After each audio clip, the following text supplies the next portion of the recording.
Hi, welcome to the Paranormal Peep Show on the Paranormal UK Radio Network. So, Andy, how are you? I'm bored as usual. What about yourself, Neil? I'm fine. I'm keeping busy. I'm juggling so many different projects as usual. So I actually quite enjoy the fact that I've got so much to do. But we find ourselves yet in another show recording. So talking on paranormal topics. And so familiar listeners or familiar viewers to the show hopefully will recognize or even recognize the voices. But we've got pictures this time of, we've got Dr. Ian Rubenstein, who joined us previously, just talking about mediumship. And we've got Ronnie and Philip Kinsella, who we've also interviewed on the past on mediumship and also UFO topics. So we spoke to Ian last time and we said, what do you want to chat about if we have you back on the show? And he said, UFOs, without hesitation. He said, I want to talk about UFOs. So I thought, well, the best thing to do is get him back on UFOs, but get those experts on UFOs. And that's Ronnie and Philip, to come and discuss it with them, because they're the author of many different books on UFOs. There's also UFO experiences. So, gentlemen, Dr. Ian Rubenstein, welcome to the program. Hi. And Thank Ronnie you. and Philip, welcome indeed. Thank you very much, Neil. You both seem to have a very angry Medusa in between you guys, the Kinsella. That's the fourth guest. Don't Don't look too look at much. it. Yeah, don't look too much at her, otherwise you're going to freeze and it won't be I a can't time help lag on the but look side. at it. It's staring at me right there in the screen. Yeah. No, you only got that recently, didn't you guys? You ordered that, yeah. Ancient mythology, and we both do, and we saw it, and we thought, wow, we got to get that. It costs money, but never mind. When you got it, haven't you? At the end of the day. Does it keep religious fundamentalists at bay when they answer the door? You could use it as a door knocker, actually, couldn't you? Good, actually. Put a big ring in its mouth. Yeah, cool. Anyway, we're talking about UFOs. So I asked each of our guests prior to the recording what they would like to discuss in particular, any particular cases. And Ian, you said you wanted to discuss, was it about the Fire in the Sky film? Yeah. That's the one I think is, it's got everything, hasn't it? It's got a flying saucer. It's got close encounters. It's got evidential, a lot of evidence from guys. So yes, that's what I'm going to talk about. And also I'd like to sort of talk about the Navy Pentagon videos, because there's quite a bit of confusion about the timeline and what people are actually seeing there. So I thought I'd talk about those. Okay, just to remind listeners and viewers, Ian is a registered GP in the UK. That's a medical doctor for those living in the United States or Canada. So he's a doctor, but he's into psychic stuff. He does mediumship, or he goes to psychic circles. He's had psychic experiences, but he has an avid interest in UFOs as well. So it's very good that you've got that open awareness, open-mindedness about all these interesting subjects, because I was talking to my other half this morning and I says, isn't it great that you can have a doctor you can chat to, not only about your medical issues, but about the fact you've been abducted, and what cream would they recommend? Absolutely. Yeah. So a lot of KY jelly, I assume. Yeah. And you can hypnotize people because you've studied that as well, so you can retrieve even the memories as well. So that's cool. Yeah. The man to go to for all your abduction and psychic problems. So probably, yeah. So I was aware of the Nimitz. What was the other one? You said it was on the east side of the United States. Yeah. So the Pentagon released three videos. Actually, they've been circulating for some time. So you've got to get the timeline right. So there's the first video really was from 2004. That's the Nimitz. That was off the west coast of America, and that was involved the USS Nimitz and the USS Princeton. So the Nimitz is a carrier, I think. The Princeton, I'm not sure. I don't think it's a carrier, but anyway. So and then about 10 years later, the next two videos, the Go Fast and the Gimbal videos, are from 2015, I think, and they were taken on the East Coast. So the first lot was the West Coast.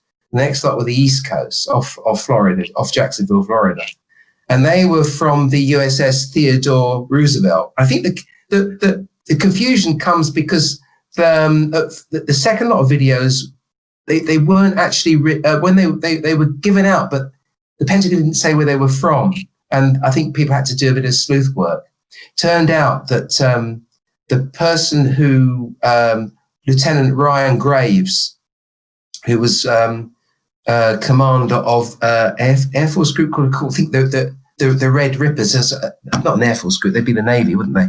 The Red Rippers, and they were doing training missions off the East Coast in 2014, 2015. And he listened to the videos and realized that he recognized the voices on those. So I think that's how they got the provenance of those. And the Tic Tac video, I believe, was actually the first one. So that was seen by Commander David Fravor, who's an F-18 Hornet pilot. And then the video was taken by somebody else. I can't remember his name now, but he didn't actually take the video. And that's the, I think that's called the FLIR video, forward-looking infrared video. So we got the first one is the FLIR video, and that's the USS Nimitz. The next two are the gimbal video. It's called gimbal because it was taken from a gimbal, which is sort of a rotating structure underneath one of the aircraft. And then you've got the Go Fast video, and it's the gimbal video, I think, where you hear them say there's a whole fleet of them up there. So let's talk about the first one. That Commander David Fravor, and he's given lots of interviews, and he talks about the fact that they'd been seeing these UFOs. I think spotted the USS Princeton had been spotting them coming in about 80,000 feet and then dropping very, very low, very fast at unbelievable speeds and just hovering over the ocean. And that had been going on for a couple of weeks. Why there was a delay in investigating, I don't know.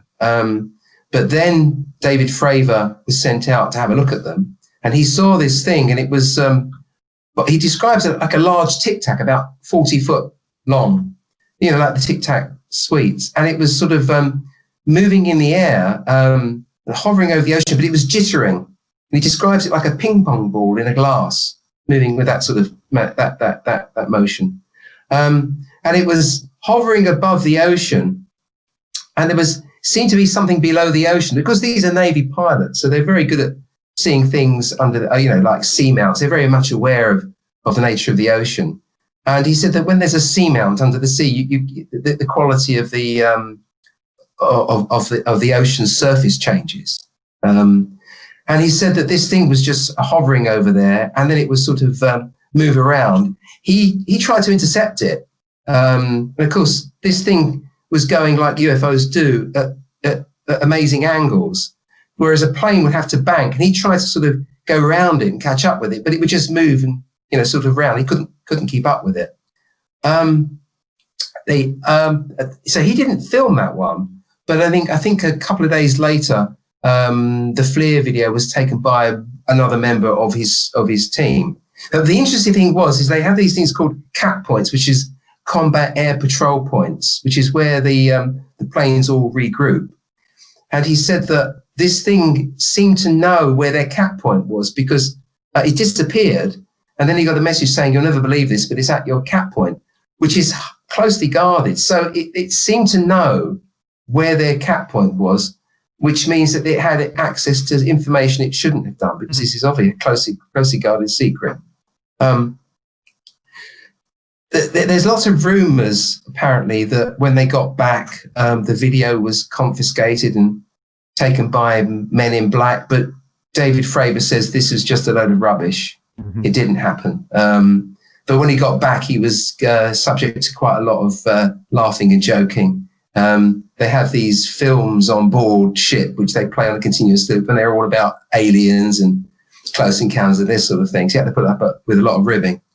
And the thing is, like all these things, it didn't really go very far, because when you've seen it, what do you do? He used to speak to his friends about it, but nothing seemed to be done about it. So what do? You get on and live your life.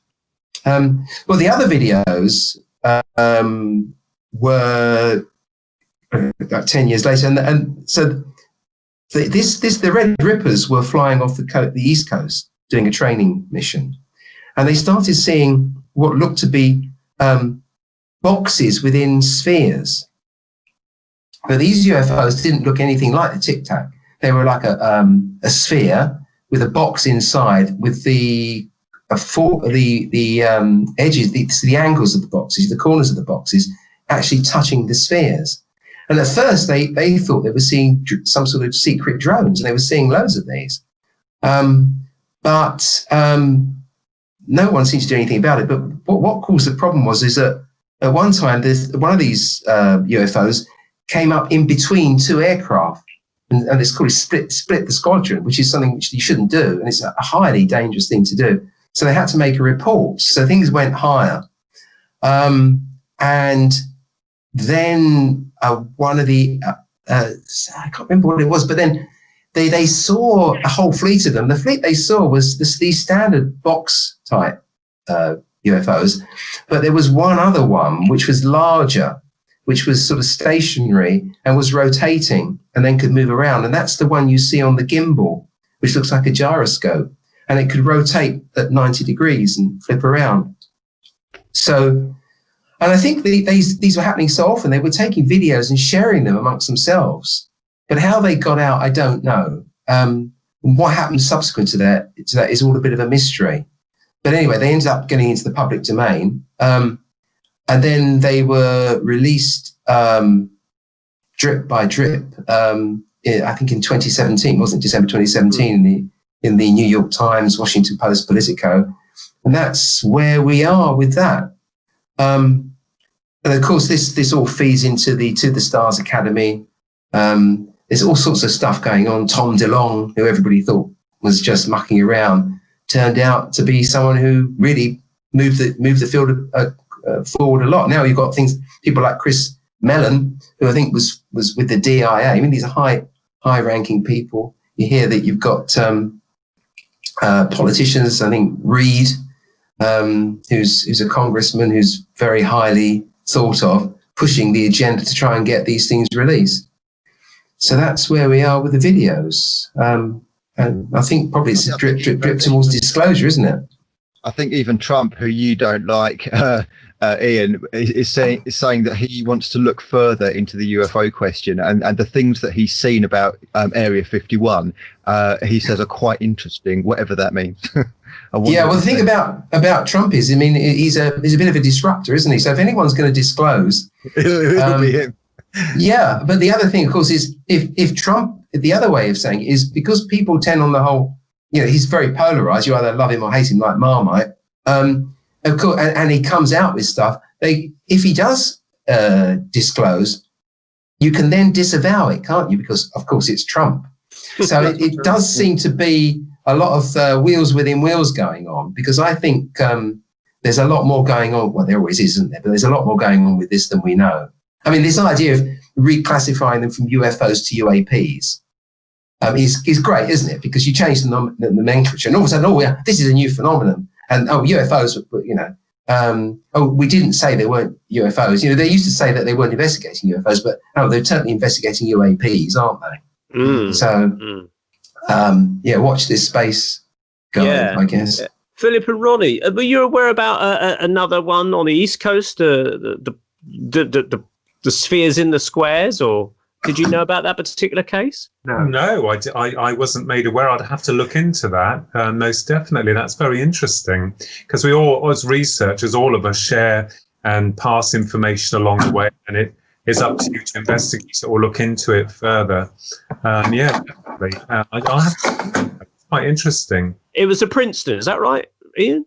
Yeah, the USS Princeton was the West Coast. So the USS Princeton, I think it was the USS Princeton Carrier Group, and it's the USS Nimitz was the aircraft carrier. I think the USS Princeton was the command ship there. I don't know how it works. And that's on the West Coast. Sorry, that's the West Coast.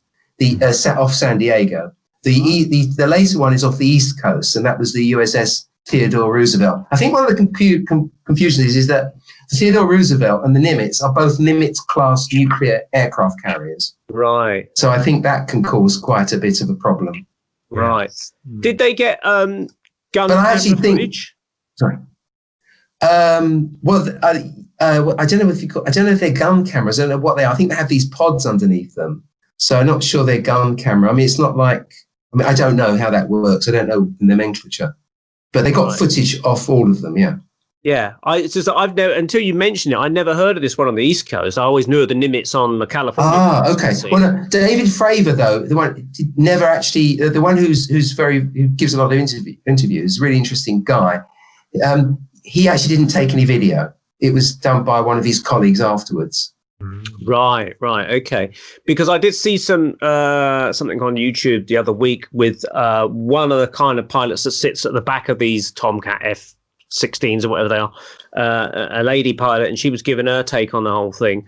And yeah, it's very interesting because they talked about a disturbance in the water as if something had come out of the water. They talked about the tic-tac thing. I didn't realise, I never heard in any interviews that I'm aware of, that it moved backwards and forwards very quickly. Like you said, a ping pong ball in a glass. Well, it was jittery, like it was jittering around. Yeah. They did describe it as a tic-tac, but it had some sort of aileron type of thing coming off of it. Whether that's for stability as much, I don't know. No. What it had underneath it, looked like L-shaped projections, like antennae. Yeah. But that doesn't show up in. Did they have a video of that? They did have a video of that one. It doesn't show up in the video because the resolution is not good. Apparently, though, what you're seeing is a copy. Yes. And in the original high resolution thing, because see, they were done on film. They were done on tape. But so I think the original, they are digitals, but they were done on tape. And I think the original one is slightly high. I mean, you still do get some degradation apparently when you copy from tape when it comes to digital stuff. So I think you could see the projections in the original. Yeah, I mean, a lot of these things on the high definition, you can down res it, as it were. Like in broadcast, people can pay for a high definition service or an SD or standard definition broadcast. So they take high definition signals and just down, cut the number of lines in the picture or something. So it's quite possible that they could have tweaked it down deliberately for public release so that we don't see too much. Because although we are seeing stuff released to the public, like you say, it's a drip effect, I believe. And if you absolutely showed the highest quality photograph of a landed saucer with someone sitting outside it, that would shock the world. And so you have to, you don't want the kettle too hot when you're about to give them a cup of tea. So you do serve it with biscuits and sweeten it up a little bit, don't you? Yeah, absolutely. Philip and Ronnie, what's your favourite case or cases? Because obviously there's two of you. I know that you like quite a few, don't you? Yeah, I mean, I just a moment of humour there, shocking the world. I just thought what it would be like if me and Ronnie removed our masks and there were a couple of graves sitting under it. Yeah, we have a wicked sense of humour. Well, you go first, Ronnie. Your favourite case. Go ahead. Well, I do think, as Dr. Ian was saying about the Tic Tac, I mean, I actually didn't know myself that there was something under the water. But it wouldn't surprise me at all. I mean, being that they are nuclear ships as well. I mean, people tend to think that UFOs are drawn to nuclear facilities. They seem to be attracted to them. But for these incidents, I wouldn't think it was due to military interaction. I think what's happening is that these are being spotted so commonly now by the forces out in the sea that, as you said, this is much heavier than we've been led to believe. And these are just snippets, evidently, that have come out. Imagine what else they've recorded. Now, I have seen photographs. Whether they're genuine or not, I can't say. But photographs, I think you gentlemen have seen them as well, of past ships rising from the ocean. One of them looks like a huge cylinder. Another, I think, a triangular ship. So it wouldn't surprise me at all that the bases for these, and we will call them extraterrestrials, would be also underwater. I mean, what better vantage point would they have to be considered? If they can travel through space or interdimensional, they slip underwater quite effortlessly. So it wouldn't surprise me at all if they're based under the water, beneath the water. But yeah, the favourite case of mine, I don't really have one. Because a lot of them are steeped in controversy, and of course we have to be very careful. But these are exciting, as Dr. Ian has rightly put forward, because they come from the military. Mm. Mm. Yeah, that's right. Yeah, it's a 10. People scoff at all these cases, but as soon as the military is like putting forward the released files, you kind of sit up and take notes, and even skeptics have to then sort of kind of shuffle their feet a little bit over it, don't they? So interesting. Philip, what was yours of interest? Well, I've had a varied interest in many UFO cases, but one of the crowning glories is Roswell. And I know people raise their eyes up, but there are a few contradictions towards that might lead us to the assumption that it was really something not from this world.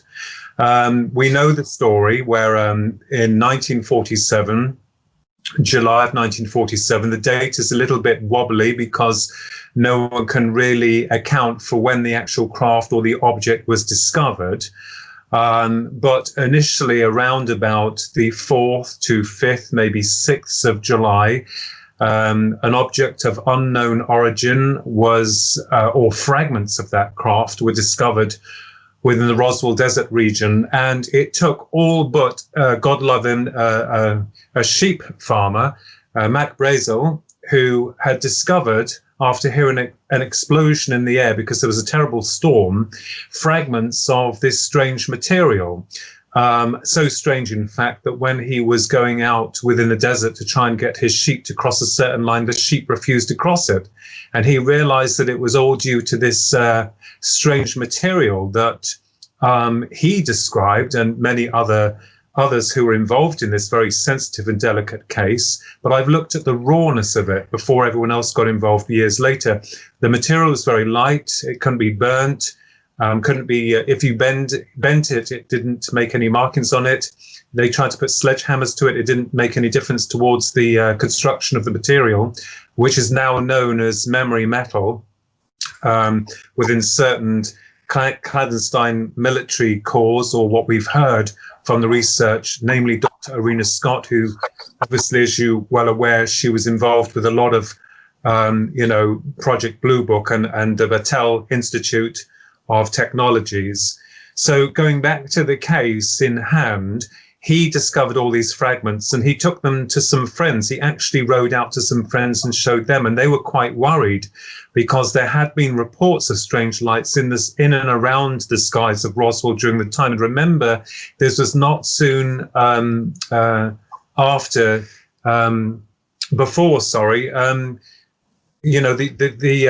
UFOs were seen over Mount Rainier by Kenneth Arnold. And they were wondering whether or not one of these objects had been one of those that he'd spotted. Sorry, my mind's full of stuff trying to filter it all through. But anyway, when Brazel found that he might have something interesting, or discovered something interesting, he then took it to the local sheriff's office. And of course, at this point, the story started to break. And what's interesting is that the army got involved. The army at Roswell got involved. And they sent a representative, which was Major Jesse Marcel, along with another private. They helped collect all of the material into the back of a truck. And the story broke that a flying saucer had crashed in Roswell. And once the military had actually got access to this material, in less than 24 hours, it changed from a flying disc that was that the military had in their possession to a weather balloon. Now, what's very interesting about this is the fact that they reckon that the military had found the initial craft many, many miles away. So what obviously Brazel was picking up was shards of the craft, as they think it impacted a certain area and then ricocheted off even further across the desert. But the interesting thing that we then learn is that Major Jesse Marcel, who had been involved in that case from its beginning, and obviously shipped the material back to Wright-Patterson's Air Force Base for further analysis, he was silenced, and his superiors had come forward to tell him that he hadn't got parts to a flying saucer, a flying disc rather, in those days. but it had been a secret Mocha weather balloon. Now, we've got to ask ourselves this question. Weather balloons were quite common back then, and if most people found them, they'd report them to the army and they'd be given a small reward for its recovery. If this weather balloon had been so secret, there are two things that I find quite bizarre. One is if it was top secret, it would have been recorded, it would have been documented, they would have known exactly where it was, they wouldn't have just left it for however many days it was, because they reckon the craft and certainly the entities that were found allegedly have been out in the desert for some time. So we can discount that theory for a start, that if it was that top secret experimental weather balloon, they just forgot about it or just lost it and didn't look for it. The second part is that they had Major Jesse Marcel appear on the front pages of the newspapers with parts of this so-called weather balloon that they'd actually switched for the original material, because Major Jesse Marcel stated clearly that the material that he was given and ordered to stand in for, or kneel rather in front of, was not the material that he held. And even if that was the case, that he was kneeling in front of this material, it's not that top secret, is it? When you discover that the military, I think, had in their possession an object, a foreign object of apparent extraterrestrial origin. This may have been the first time that they were unable to control the story. And I think thus the birth of disinformation and the cover-up started from that point. I'm not saying that UFOs didn't crash before that time, but I think this was the major incident that was getting out of hand. Because the world became excited and a lot of newspapers and journalists got involved. So that's the case that interests me. I mean, there's a lot of controversy, there's a lot of speculation. You're going to get that in any case. But if you look at the rawness as the events transpired during that time and go through all the paperwork, you discover there is a correct pattern to the events at hand. But I actually believe that was a foreign object, not from this world. And then they changed the story many years later, saying that it was experimental dummies that the military had been pushing out. But they discovered that dummies, unfortunately, had not been created at the time they specified that these dummies were found, and i.e. they were covering the fact of the bodies also that had apparently been retrieved. So that is my kind of like, I mean, there's loads of UFO cases that I love and I find very interesting, and I think we can assume what is faked or disinformation compared to what we feel is the real genuine article. So that's my favorite. Yeah, I mean, that's the thing about the whole thing. You talk about the sheep. He was a sheep farmer. I always thought he was a cattle farmer, but it doesn't matter, I suppose. But apparently the sheep would often get entangled or walk amongst the rubble of these weather balloons. But if I understood it correctly, they didn't want to go near this particular weather balloon or whatever it was supposed to be. They didn't want to get involved with it. The mutton must have tasted a bit strange after, I must admit. Andy, what's your take on things? I want to jump in on the military angle, because this seems to be a consistent thing within the UFO and the paranormal community.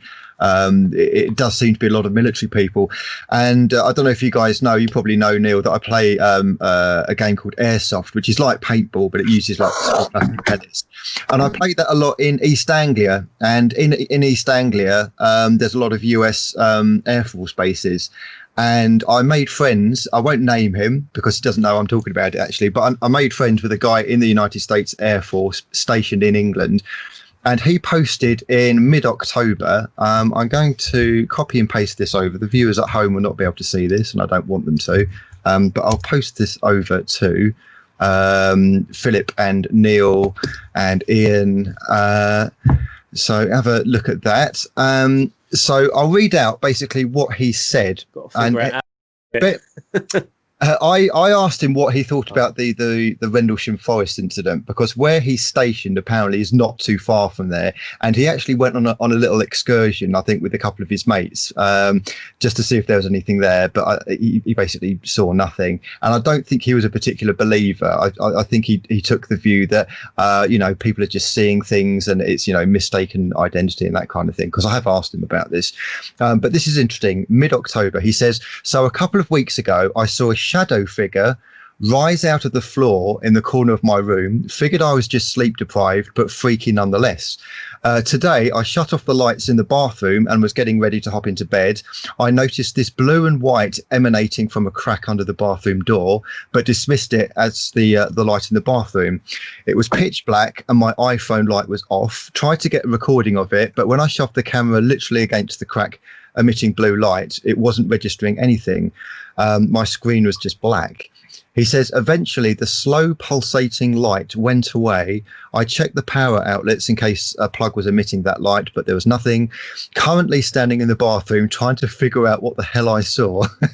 The light could have been against the light would have been against the base of the shower facing the door. Confused as hell. So I'm going to copy and paste the exact thing that he put there. And it actually, I don't know if this will come across, we probably won't be able to show this in the video, but I'm going to copy this link, see if this will work, of the actual video that he took. You can't see very much, but if you guys go into chat and have a look at that, but I'll describe it for the viewers at home because they probably won't be able to see the video. Where he's recording, it looks like a sort of blue and white kind of glowing light underneath his bathroom door, and he says it was completely pitch black. Now, the thing that really kind of got my curiosity was him saying that he saw a shadow figure, not just kind of self, but rising out of the floor. That's quite an interesting one, because most people, when they talk about ghosts or they talk about aliens, they're just there or they come through a wall, but not really kind of rising out of the floor. So I was going to ask you guys what you make of that. Yeah, I think, well, I tend to think that's interesting. I've heard this before, not rising from the floor, but walking through doors, interdimensional. Yeah. Interdimensional, these things. I mean, it's like the Roswell ship, as Philip was discussing. That, to us, is physical. But on that note, I can't believe it was down by a lightning bolt. I don't believe that. I can't believe an interstellar ship of such magnificent capabilities can be just brought down by a lightning bolt. I don't believe that. I have my own theory on that, which I'm publishing later next year through Philip Mantle. But what we are realizing is like the Tic Tac UFO, as Dr. Ian was talking about. I mean, it's bouncing around like a ping pong ball in a jar. It's as if they're part of our reality, but they're not. They seem to. It's like a fringe. We said, didn't we, before, Neil, about touching the edge of reality. So it would seem to me that they are interdimensional. Yeah. I'm not saying that not from outer space. I'm not. Not disclosing it, but it's the emphasis of these things. They're certainly their physical technology, which are fortunately captured by people, seems to be the best of both worlds. Ironically put. Do you think that my friend, who was quite a skeptic, but being in the US Air Force, do you think he was not exactly targeted, but selected by these entities for a reason? And what do you think that reason would be? They seem to toy or play with the military. I mean, I know I did say before about the battleships. I don't think it's entirely that. I don't, because they may have bases under the water. But it seems quite evident that the military there's like a magnet to them. Why? We don't know. We can't answer that. But there seems to be like a magnet. Yeah, it's like the interdimensional hypothesis. I mean, when we look at this, as you know, I've been working on the greys, trying to understand or creating a model or theoretical model of application to understand how these beings appear to people through walls and doors. And I've argued this specifically, that us as human beings, we encompass, the hardware, and we also have the software, the soul. And, we tend to try and look at things in too much of a materialistic level. I think that when we're dealing with another life form, it's possible or conceivable even to assume that they themselves have understood that they are more than the flesh and bones, if that's the right terminology to use for them, and become more synthetic. I've always stated that, that this consciousness is much more advanced than us. And I think because as a human species, we have subjugated ourselves through our mentality, and this is why we're not able to grow. And this is why I've argued repeatedly that we live in a system which is controlling and containing human thought. So we're not allowed to think outside the bubble. And God forbid if you do, you're silenced or you're pushed over the edge somewhere. So I think the interdimensional hypothesis is very interesting because the UFOs come and go in the blink of an eye, and to our perception, that seems like magic. But I think from their level, from their understanding, they've just advanced with regards to not just the physical hardware, but also how they can transform that hardware into something that becomes like a signal, and then turns into a physical device itself. We tend to forget that, I always use the analogy of spirit communication or the soul, that you've got the mobile phone, you've got the hardware, and you've got the software that we can't see. And that software is unique to you, what you choose to bring into that hardware. And if the hardware is destroyed, then the software simply returns back to source, or may find another conduit with which to link with.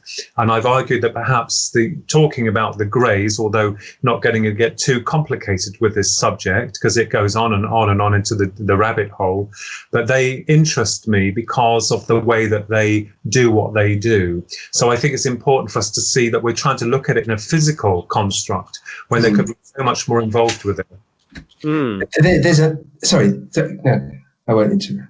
No, go for it, Ian. Go on. Okay, well, I was just thinking, but there's a couple of interesting points. There's two scientists. One's called Donald Hoffman and one's called Stephen Wolfram. So Stephen Wolfram's is a well-known mathematician, and he's worked with lots of very famous scientists. He's actually listening to an interview. He designed the alphabet in the film Arrival. Do you remember the science fiction film The Arrival? These gigantic aliens that look like elephants. They had this alphabet which was not time dependent, and he makes the point that he actually makes a couple of points. But one of the points he makes is that they may actually have a completely different view of the universe, the way the universe works. They may interact with the universe in a completely different way. And that where we intersect, it might appear to be very bizarre. The other guy is Don Hoffman. Now, Don Hoffman has got this idea that we don't actually see reality as it is. And he argues from evolutionary principles. And he says that if an organism were to have all the information coming to it, the whole greater reality, it would be not able to function. And as evolution only works on you propagating your genes, anything that increases your fitness, your ability to survive, actually gets selected for. And he's actually proven mathematically that what we see is a stripped down, pared down version of reality. And he likens it to a computer interface, so that when I interact with my computer, I might be using Windows, but then I might be using Android, or I might be using iOS if it's a Mac. And his point is that we all may be, so humans might be using one interface, and extraterrestrials or greys or whatever might be using a different interface. So where we intersect might actually appear to be quite different because that we're doing similar sort of things with the underlying reality, but in different ways. So that might be one reason why they seem to be bizarre. Actually, Stephen Wolfram goes on even more. He talks about intelligence being coded into the universe. And even, actually, one part of this interview I was listening to, he starts saying, well, the weather might be intelligent, but how it would communicate with us, we don't know, because it's as complex as the human mind. I'm thinking, my God, Stephen, you've just actually talking about weather spirits from a mathematical point of view. But we won't go there. So, I mean, I personally feel that intelligence is baked into the universe. Sounds like a lot of hot air, but... yeah. But what I found interesting about Andy's friend's case, and this has come up a few times, and your friend perhaps wouldn't be aware of this, Andy, is that he described a blue light coming from under the door. Now, I've described someone's encounters with the blue glowing box in this military research place once. And there's also, again, in a similar military research place at Marconi or wherever, I don't know what the company was, someone described, I think it was a security guard patrolling the corridors of this establishment late at night, saw a blue glowing light in a room, and he went in, and there was a man with a helmet on that was glowing blue, thumbing through a filing cabinet or something. And this security guard wasn't that Hillary Porter that described that? Yeah, she described it. Yeah, and this guy just dematerialized in front of this poor security guard who had to be literally carted off somewhere because he couldn't handle it.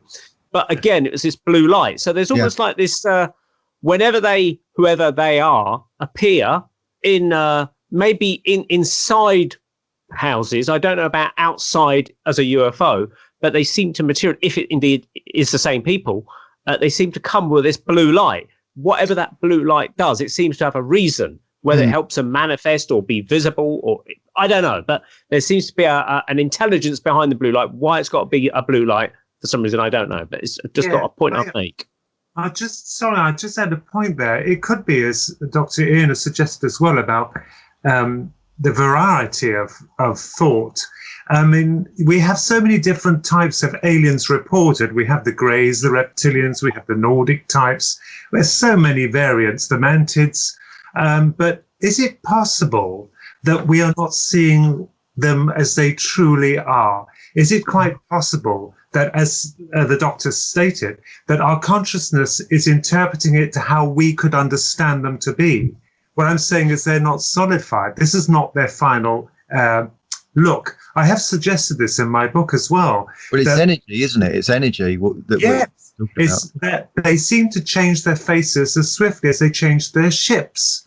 So, as they say, our interpretation, or perhaps the simplest. And of course, when a group of people see them, it's like a virus in a respectful manner. Everyone who sees this entity will see it as that, but they are seeing something until that is upgraded to something else. You see, it's interested me how their faces changed all the time.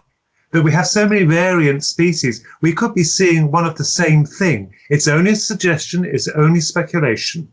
Ronald, you've got a good point there. If you look back at the history of UFOs, some of the first incidents were the airship sightings in the phantom airships. Well, they were they look like they look like Jules Verne type flying boats, really, with rigging and everything, and they seem to be just a little bit ahead of the technology of the time.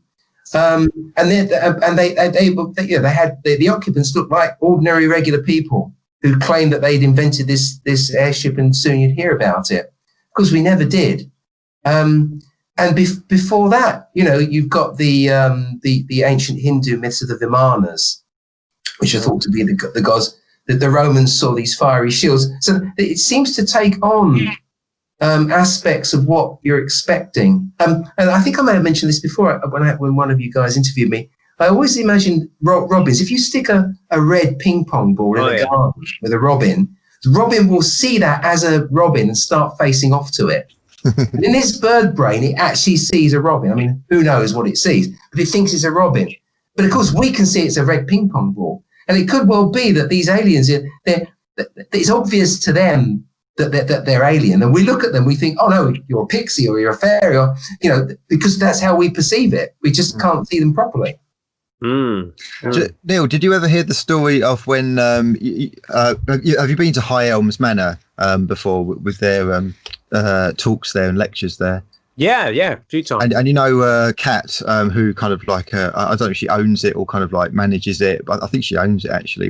I think she sort of inherited it from her late mother with her sister. Yeah, I think so. But anyway, she was talking about a Ouija board session that she did.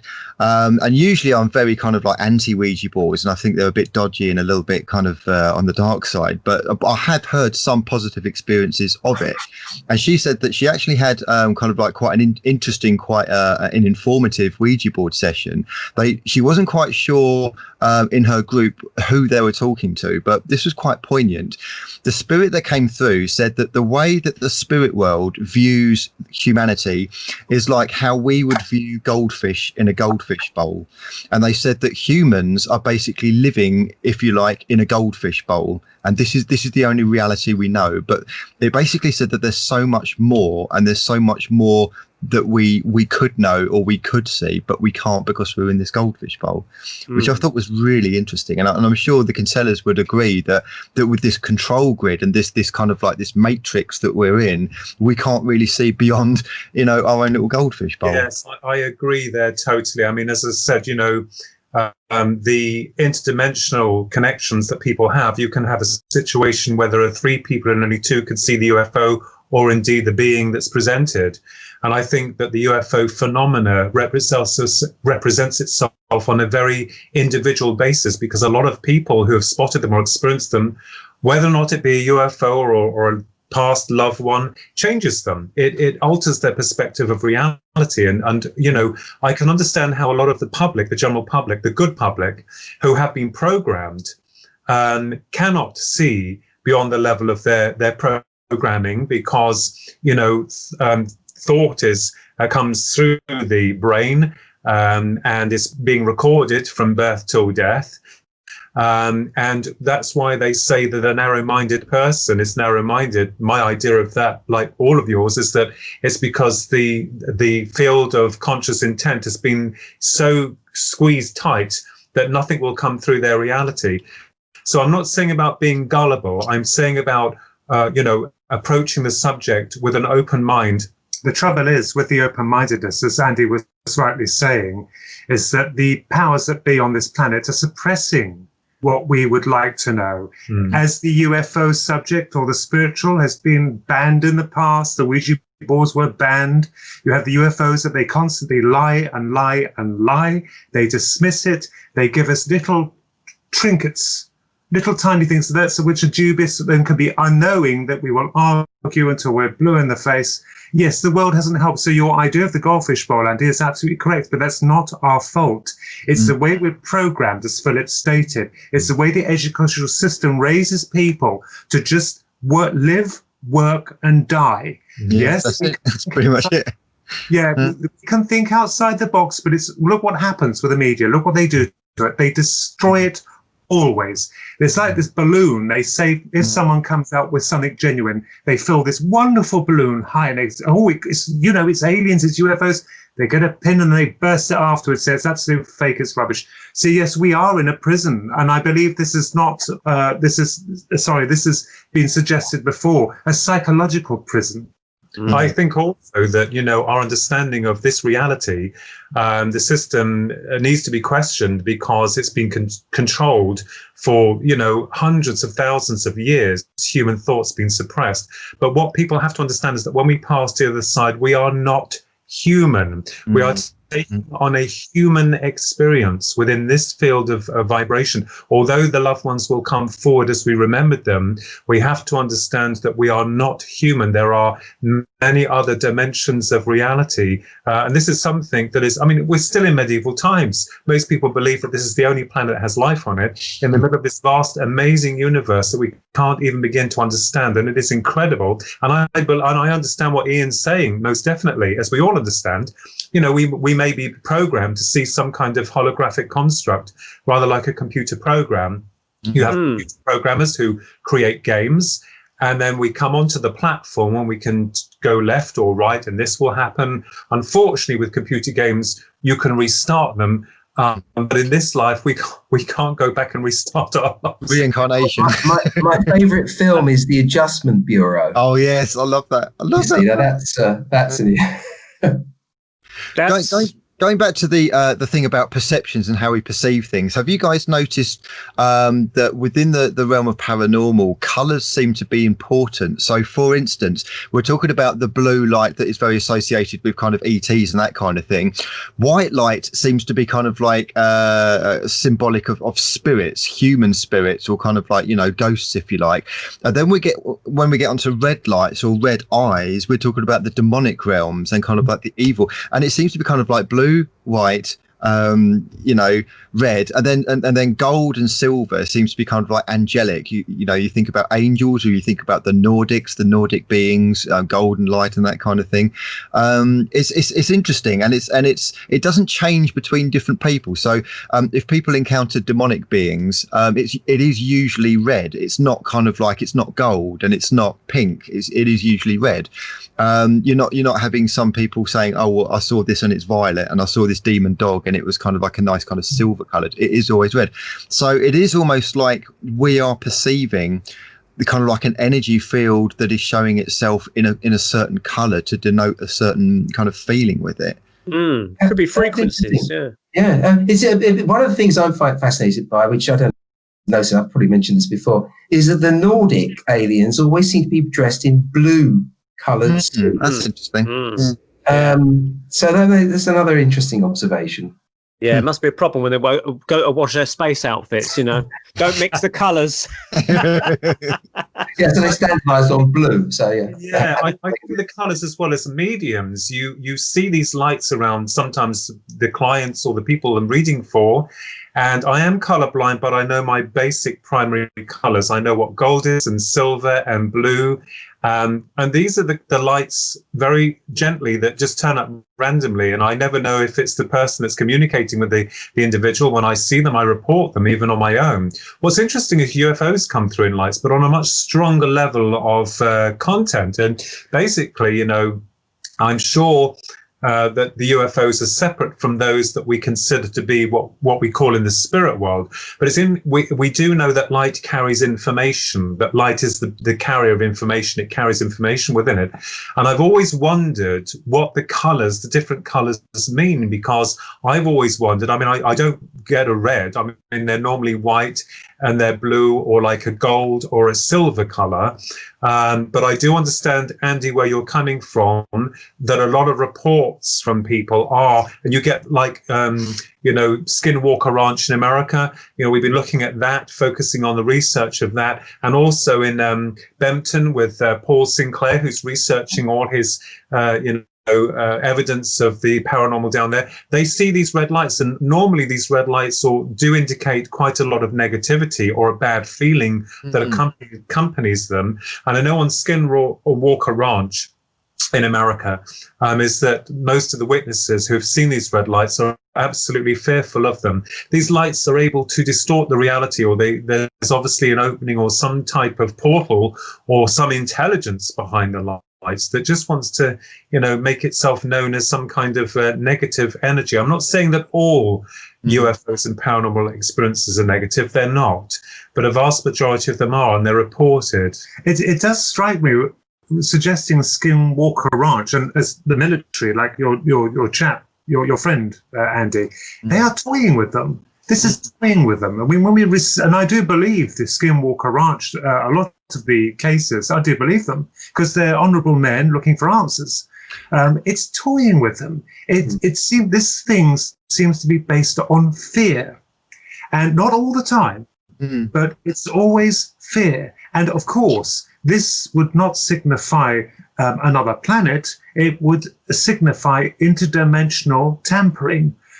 It's as if I said to Philip a while back, a lot of the cases, not all, because I'm not qualified to answer most of them, because the eyewitnesses are the best people to ask. But it does strike me as sometimes it's like that Stephen King book, It. I don't know the film, where it changes its shape to suit your fear. It's as if we're down here. It would seem to me that perhaps we're guinea pigs to them. Perhaps they're experimenting with us to see how we react, how we confront situations, and it is through fear. Because I've read a lot of these stories, just running off track a little bit here. I've read a lot of stories, and I'm going to say it, a lot of nonsense, where they're here, the aliens are here for intergalactic peace, and they're very concerned. I have not seen one shred of evidence to confirm that. The Second World War, we had terrible loss of life, absolutely terrible. I know it was war. We've had diseases, famine, destruction. They have done nothing. So if anyone, when I hear these, and I'm a little bit biased to this, I must admit, it's based on the research I've done, is that when people say they're concerned, there is no concern at all. It's as if they're either aloof, they're unconcerned, or they just don't give a damn. Sorry, the only thing against that is, it may be some sort of Star Trek Prime Directive type thing, where they're not allowed to interfere. And there have been, just to counter that argument, if you look at the Zimbabwe Ariel school case, where the flying saucer, the being there confronted the children and gave them telepathic images of ecological concern that you're damaging the environment.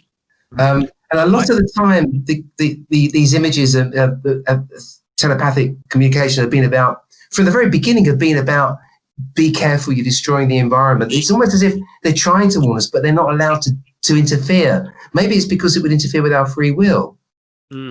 And also it would interfere with our evolution. So, for instance, you wouldn't sit a toddler down and expect them to do, a BA honours degree thing, and then sit down and do it for them. The child has got to learn. The child has got to kind of like do it for themselves. And I think you're right, Ian. I think the arguments that I've heard, because I've brought this up with so-called channelers and people that say that they communicate with the ETs, and this is exactly what they say. And I kind of like take the view that the way that the universe is, there are probably different factions of different aliens with different agendas, in the same way there are different humans, for instance, in the plains of Africa. Some humans go there to hunt animals and shoot them and kill them. Some go there to tag them and to have kind of like a scientific interest, but not interfere. So if a lion is going to go for a gazelle, the scientist will not step in and stop that from happening, because that's nature. Others will be there to kind of help the animals and to kind of like actively kind of like help them in whatever way they can. So you can't really say, are humans good or bad for animals in Africa, because it depends which ones you talk to. And I really think that's the same case with the aliens, with the ETs. I think there are some here that are very negative, that want a new world order, that are embedded with the Illuminati and basically want to wipe out most of mankind. I think there's some scientific types that are just here to observe, what are the crazy monkeys going to do today, kind of thing. And I think there's some that are actually trying to help us. And I actually think possibly, going back to my friend, there might be possibly a positive aspect to this. I mean, I don't know, but for instance, my friend was quite not an avid skeptic, but I don't think he believed in anything ET or paranormal, from when I spoke to him doing airsoft a couple of years ago. But if you were an ET and you were on the good side and you wanted humanity to start waking up to the fact that there are ETs out there, who would you kind of want to start talking about this kind of thing? Perhaps somebody who's a skeptic, doesn't believe in it. Perhaps somebody that's embedded in the military, and the American military especially. Perhaps somebody who would have quite a trustworthy position within the military. I don't know. I mean, because I tell you what, on his Facebook page, all of his mates who are military all started chiming in and talking about it. So this is bringing it into the consciousness of them. They're going to start talking to their friends and family. And what if this is happening not just to him, but to other military members as well? And that, as a mass consciousness, starts to get raised as something to talk about. I mean, I'm open to all speculation. It's not set in stone, of course. It's just an observation. But I mean, as I said, I'm not qualified to argue any other case, but I accept all opinions because it is a paradox. So yes, that's a very interesting point, and Dr. Ian has stated as well. About the reasons why. Yes. I think it's the same with communicating with those who've crossed over. We understand that consciousness survives this realm, this reality, and survives in a different dimension. And although, they are ready to give their evidence from their side, I'm sure that on occasions they do want to help us, but they can't because of some kind of, prime directive. So I understand exactly where Ian and Andy and you, Neil, and Ronnie are coming from, because we can only talk from experience. And I think I'm very open, very accepting of other theories, of other theoretical models which must be explored. We cannot just go down that go through that narrow window of this is what it is, because we just don't know. We have to encompass a whole sphere, which is fascinating. The more we dig, the further we go. The less we know as well, I think. Yeah, I think true. We're coming up to a break now, gents. So I'll just say thank you very much for part one, for a fascinating discussion with Dr. Ian Rubenstein, Ronnie and Philip Kinsella, and myself, Neil Geddes-Ward, and Andy Chaplin. Join us for part two in just a moment. Good evening, Agent 47. It has come to our attention, through the highest intelligence sources, that Irene Allen Block has published her novel, The Psychic Spy. Our sources tell us that The Psychic Spy is a riveting thriller about Eileen Evans, a beautiful young psychic who is recruited by British intelligence during the Cold War to participate in their top-secret remote viewing spy program. Eileen soon finds herself plunged deeper into the darkest heart of the intelligence community as she is ultimately trained as a spy and a psychic assassin. Nick Redfern says The Psychic Spy is filled with adventure, intrigue, and shadowy characters, and as Irene Allen Block shows, the mind is a mysterious and dangerous tool.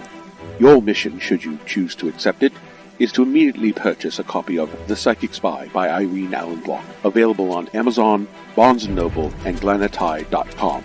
This tape will self-destruct in 1 second.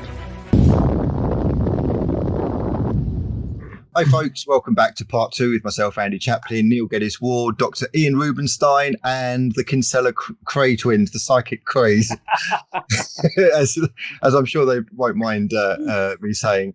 You guys have been doing this for many years now. Did you both kind of start? I mean, I know your stories and your kind of like your background with the abductions and things. Remind me again, were you both abducted at the same time? Did you have the same experiences at the same time, or was it very different?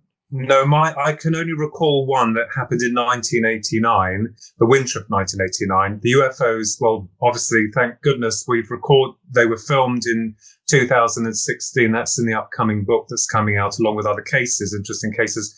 But they happened on 2 separate occasions and some years apart from one another. If, as I say, it was what we call an abduction, because, I'm very, not analytical, but I think that the experience has taught me a lot more about how the phenomenon, the UFO phenomenon, may do what it does, because a lot of people were talking about the very physical nature of the reality.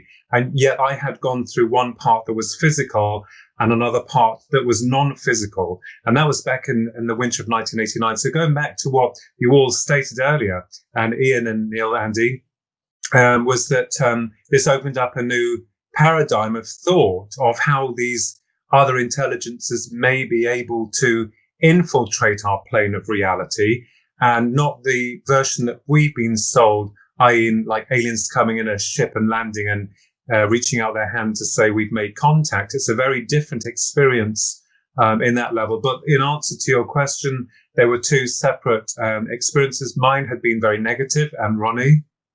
Yes, it raises the question of the entities or apparent aliens.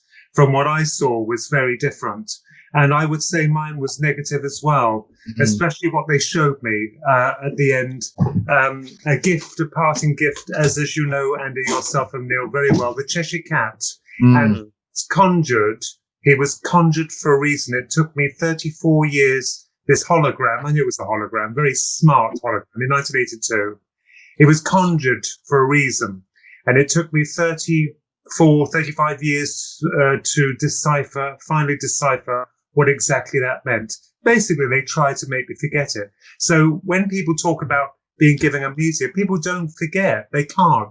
So either they're stupid, the aliens, they can't nullify the encounter, or they want you to remember it, but they'll try and place a layer over it, so it's ethereal in that sense. If that makes any sense. I've got to ask this. So, what was the meaning behind the Cheshire Cat that you've deciphered? Basically, to make me look like a complete and utter idiot.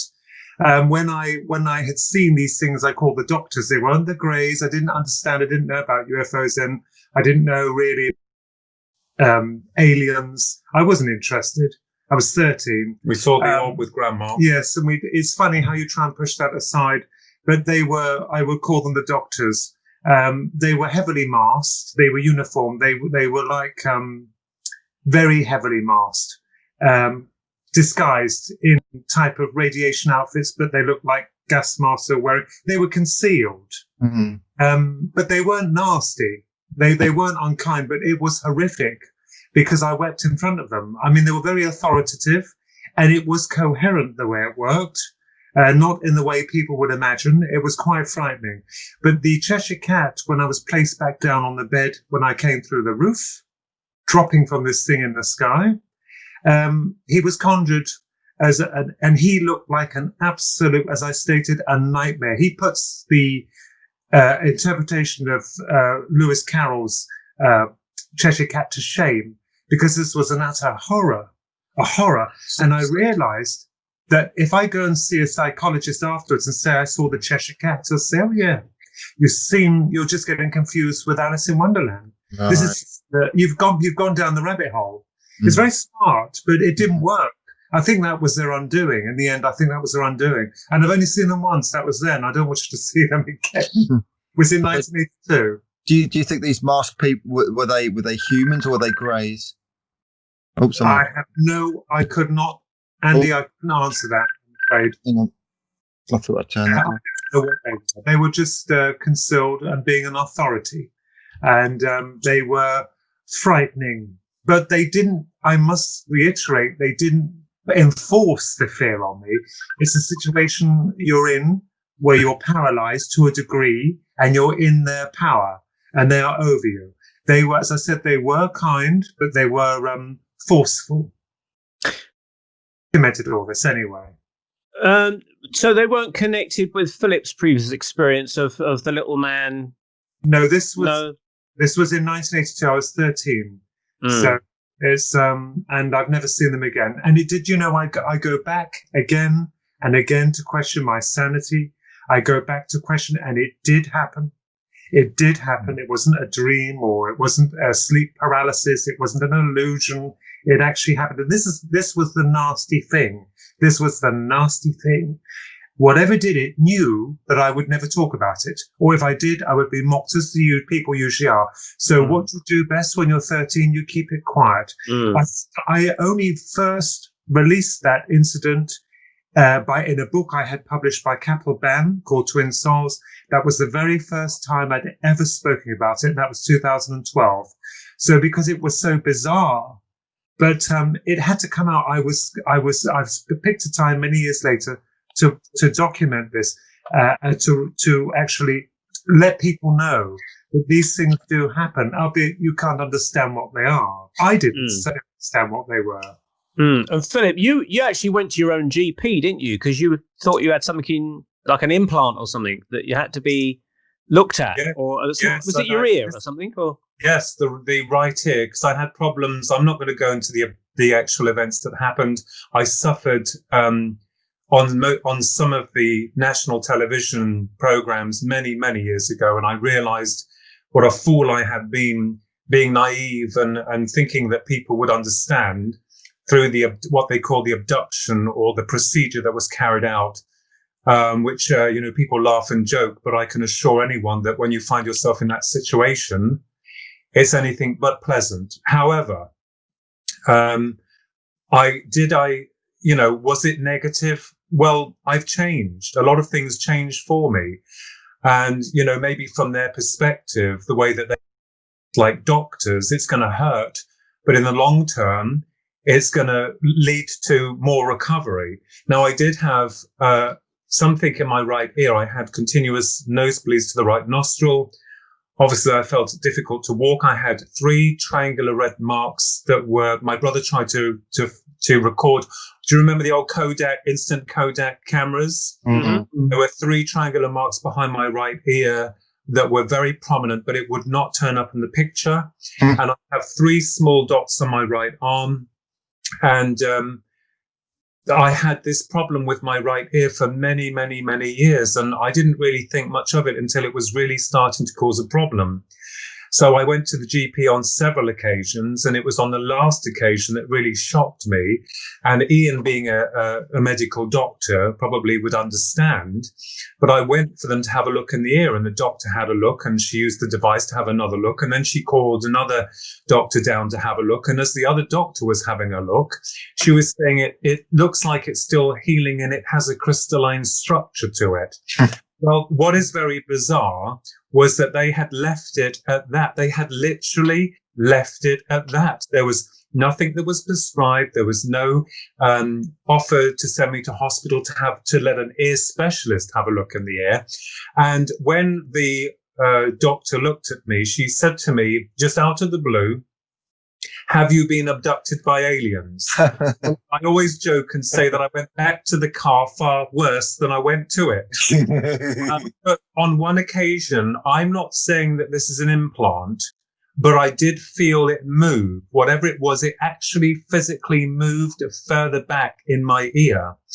And I got that as a sign that, okay, I'm going to leave it. This is the 3rd time I've been.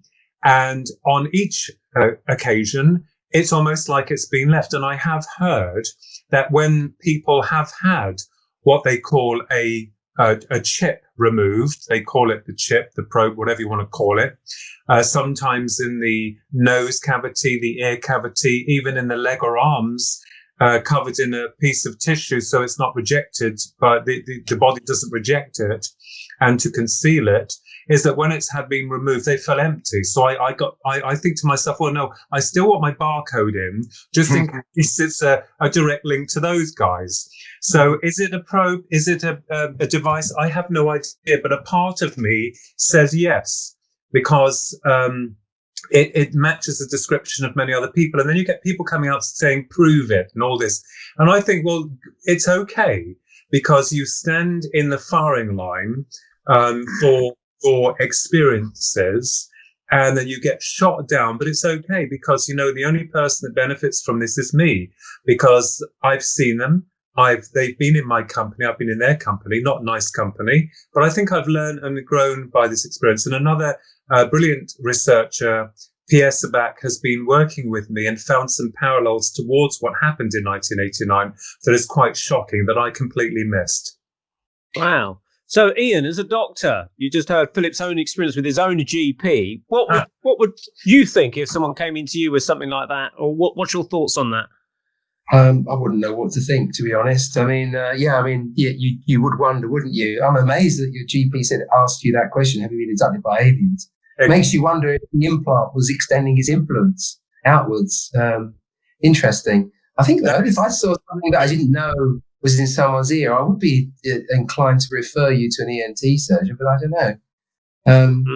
I don't know what to make of it, quite honestly. It's interesting that, Roger Lear, the podiatrician in America who died recently, he used to specialize in taking these implants out. I think he made a point that sometimes when you attempt to do this, they move. Yeah, I've heard that. Yeah. They would fuse. Some other interesting points. They would fuse with the biological matter around them, and not only that, but when the body, and you know this, Ian, obviously, when the body has a foreign object inside it, the body tries to reject it. But the body was totally kind of like I don't know what the medical term would be. It would kind of accept it and encompass it, and kind of it wouldn't reject it at all, which is really, really interesting. Like if you had a metal shard that went in your skin, the body would try and either kind of, get rid of it somehow, or kind of like have an adverse reaction. But with these implants, they don't do that. This would show that they know us very well. The doctors who I saw, I call them that, in 82, they evidently know us very well because of what they showed me. So they understand our likes and dislikes. They understand our media, so. And as you're talking about this the body accepting a chip or one of their alleged chips, yes, the body would reject. Anyone would understand that the body would reject anything foreign. But as you said, these seem to stay in there. So these things seem to understand us very well, don't they? Mm. When the doctor was kind of laughed and said, "Have you been abducted by an alien?" Was the vibration behind that? Were they joking or were they serious? To be honest with you, it was a very strange comment, and the doctor knows that she knew that I was interested in psychic phenomena, but nothing about my UFO research at all, ever. Mm-hmm. And she wouldn't know that, but it was weird. And when I went back to the car, I felt quite shocked. And it's interesting when you said, and it does, because I do have a sense of humor, and it's not all doom and gloom and sensational. It's just trying to understand what's happened. I got it as like, the invaders. Like when I went back to my car, I thought, well, that's helped me a great deal, isn't it? But I did feel that I was meant to leave it. And people will say, oh, that's a cop-out. No, if it's personal to you and you've gone through that experience, it's a very different ball game altogether than being on the outside of in the other field saying you should do this and you should do that. It's no different from someone that's observed a UFO stating, well, why didn't you do this or why didn't you do that? Well, at the end of the day, you're going to do exactly what you feel that you need to do. But it did feel very bizarre, and that is the truth of God. I do not lie. And of course, I remember looking incredulous and really shaking going back to the car thinking, blimey, what do they know? It's like, as I said, when this happened to myself as well, and this is what got me into it years later, I became bold and started looking into this. It's not what people think. When this happens, when this happened, it is very strange. I mean, we read about it in books and we can understand or see on film, but when you actually experiencing it, it's entirely different to how you would model it. Do you see what I mean? Like the doctors, it was very peculiar, very weird. I can't express the feelings I had during that time or the horror they showed me afterwards. Very nasty. But it's when this happens to you, it's very strange. They can't, the people, even if you write about it, you can't encapsulate the actual feeling of it being so different. Really weird. Do you still get problems with this implant? I'm saying implant, whatever it was. Do you still get issues with it? Is it still there to your knowledge? It's still there. I mean, it makes me aware that it's still there because I can feel it. And the other thing is that, I try to rationalize, I may have a chip in me. I may not. It could be something entirely different, but it's been in there for years. And it happened after I what we would call the abduction back in 1989, or, although the experience through the research that I've come up with and working towards the theoretical model of abductions kind of like changes our perception of what we consider to be aliens in that degree. So, it's still there. And I just think it's part of me and my friend. I remembered one time I did feel it move and it shocked me. I'm sure Ian, will understand that if I use the word patient, can feel something moving, how shocking that's going to be, because you're thinking, oh my goodness, what? It's not earwax or anything like that. Sorry to be a bit graphic. It physically moved back into the ear. And I wasn't doing anything that would threaten it, or there was no one touching my ear at the time. I was just laying down having a rest, but it moved back. So I wonder if that, if they were anticipating the doctors having a look at it. One thing that I do find kind of curious, and I do have a theory behind this. When you see people who have had implants and they've zoomed in on it, they look like pieces of iron, but they're not uniform. They're very irregularly shaped. They're kind of like bits of dug out the ground. They look like shards, but they're not kind of perfect shards. They're just kind of like, they look like splinters off an old rusty sword or something. Yeah. But I have a feeling of why that is. Could it be to kind of reduce credibility so people could just dismiss it? Oh, it's just a splinter you got in the garden. So if it was too uniform, it would look like something that was specifically implanted. But because it looks like an old jagged piece of metal you'd find in the garden, people would just say, oh, well, you obviously just cut yourself doing the gardening or something. What do you guys reckon to that? It's a good point. I think the thing is, from their point of view, it doesn't have to look perfect because it's going inside the body. It's not for any aesthetic look at this wonderful piece of technology. It's literally being shoved in the body. Yeah. And so, maybe they can energize a piece of metal in some way, not necessarily microchips as we think of it, but they can just do something to a piece of metal, change its atomic structure in some way that it then becomes more alive, as some sort of sense of the word. And so therefore the beauty of it doesn't really matter at all to them because you can't see it anyway. I'll tell you what we'll do. I'll go with Ian. Ian will extract it, then we'll go to the supermarket like they did on the put it past the checkout point for the basket. Yeah. Bag of crisps, bacon. Yeah, you'll probably find that you got 20% off or something. Now, Ian, with we mentioned it in part one, and that was the Fire in the Sky film, which was the story of Travis Walton, and that's another favourite case of yours. So, do you want to tell us a bit about that? Well, the reason why I like this case is because you've got a very credible witness. You've got lots of other supporting witnesses, and it's a bit of drama to it. So we're November the 5th, 1970, and we're with a logging crew. In an area called Snowflake, Arizona.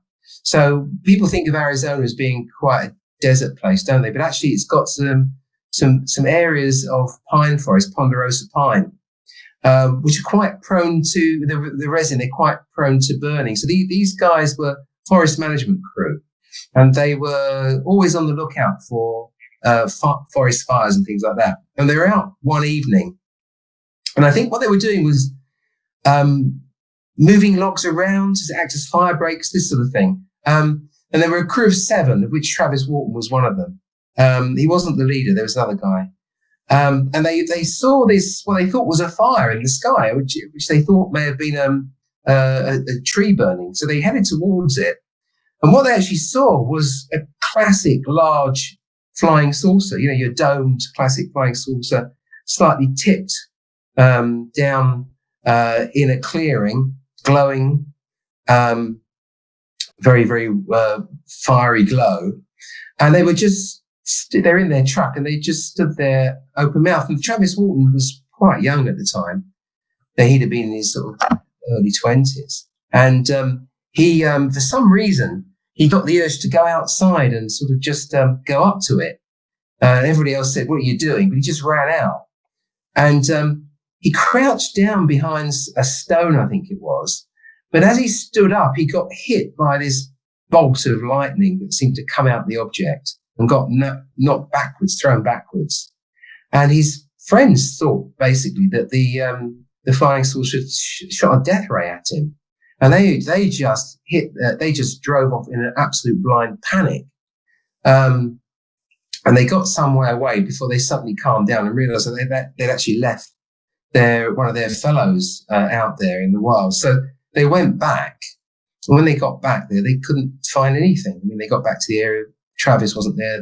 The flying saucer had gone. So they then hightailed it into town, very agitated, claiming that what they'd seen, went to the local sheriff's office. And of course, immediately the police were very suspicious and they actually thought that they'd killed him and disposed of the body and then made up a story to sort of cover it. Although it wasn't a very good cover story, was it? Because no one would believe them.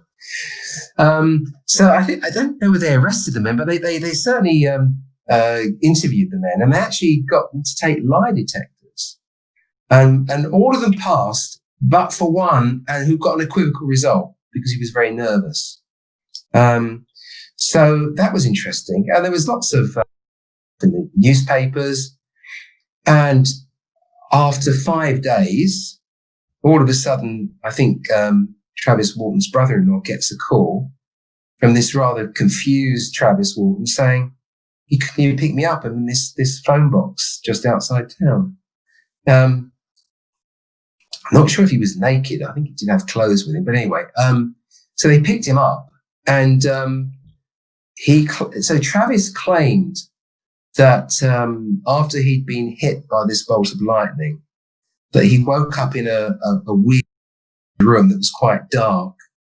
And he was approached by 3 small, bald, strange beings. And that he was in a lot of pain.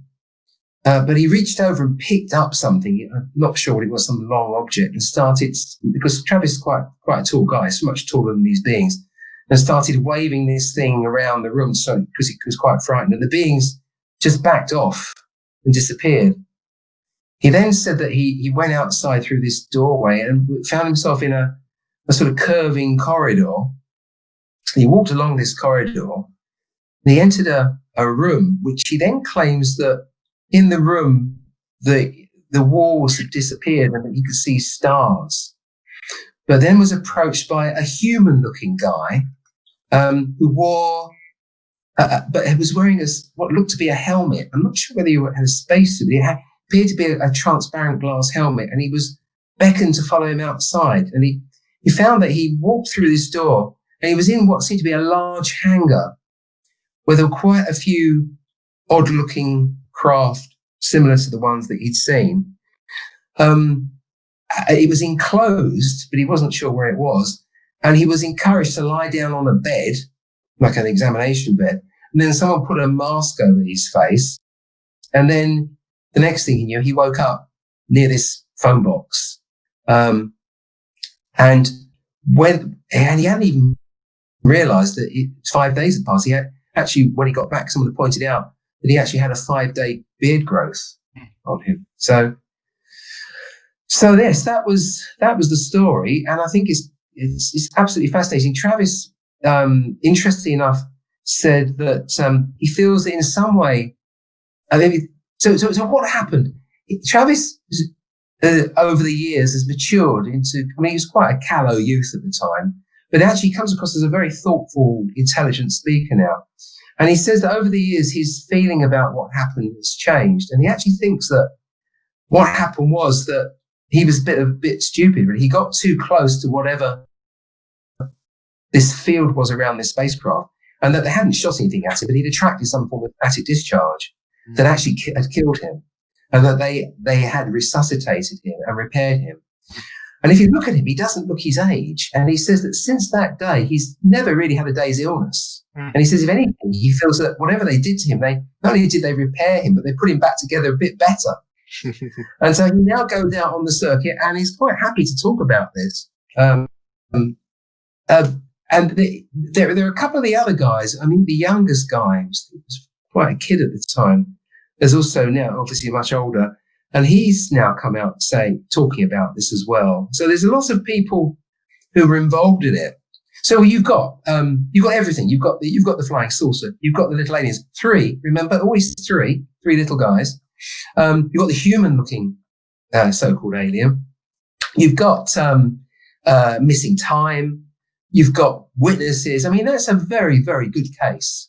So yeah, that's the Travis Walton case. The 3 thing is interesting, Ian, because the 3 thing is also important in the paranormal world, because people often get like 3 knocks on the negative nature, 3 scratches. It's bizarre, isn't it? This 3 thing.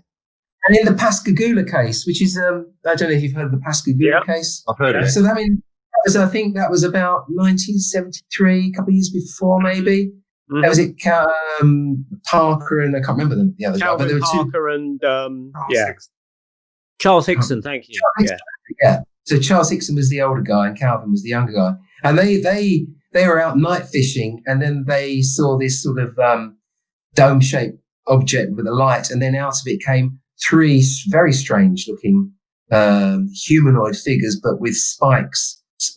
Carrot-looking spikes where their ears should be, in a long carrot-looking spike where its nose should be in sort of rather large claw-like long type fingers that sort of took them in and examined them with a sort of an eyeball-like scanner. And these guys are absolutely terrified. They were at the local sheriff's office, and the sheriff thought they were crazy, and but overheard them. Absolutely, he was recording them in an interview room when they're outside the room, and these guys are obviously plainly terrified. So again, it's 3, just to bring that one up. And you've got the 3 dots as well that we've been talking about. Oh, of course, yeah. So Philip and Ronnie, you're aware of the Charles Hickson case, because obviously, Ronnie, you illustrated the book, didn't you, for Calvin Parker? I had some illustrations. That's right, from Calvin Parker. I was very honoured to illustrate. I think there were 5 in his second book that appear in there. Yes, he described. That's right. Dr. Ian is correct. There were 3 of them. He described them as his endearment to them is the big ugly ones. He believes they were more like robots. Certainly to him, they struck him as being mechanical, of robotic nature.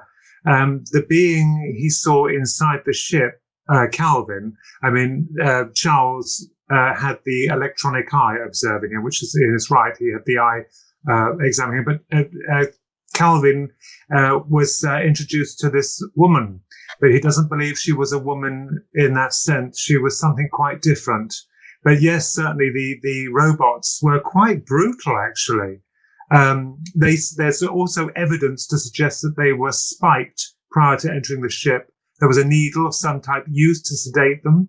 And the interesting thing about the female, who was quite cold, with Calvin lying on the transparent couch, is the fact that when she needed to call them, so evidently their sentries, the superior race would have, they would have servants, albeit mechanical or robotic, at their disposal. She made the sound like an alligator makes in their throats with its mating call. She made the sound, and it summoned the robots to come and take them away. That is very interesting as well, Ian, as well as the Fire in the Sky. Mind you, when they did the film of the Fire in the Sky, it was completely different, quite shocking. I remembered going in to watch the film. I don't know if you've seen it yourselves. You probably have. The Fire in the Sky, the actual movie. I was absolutely terrified. Yeah. They'd elaborated, of course they do, as Hollywood do, but it was horrific.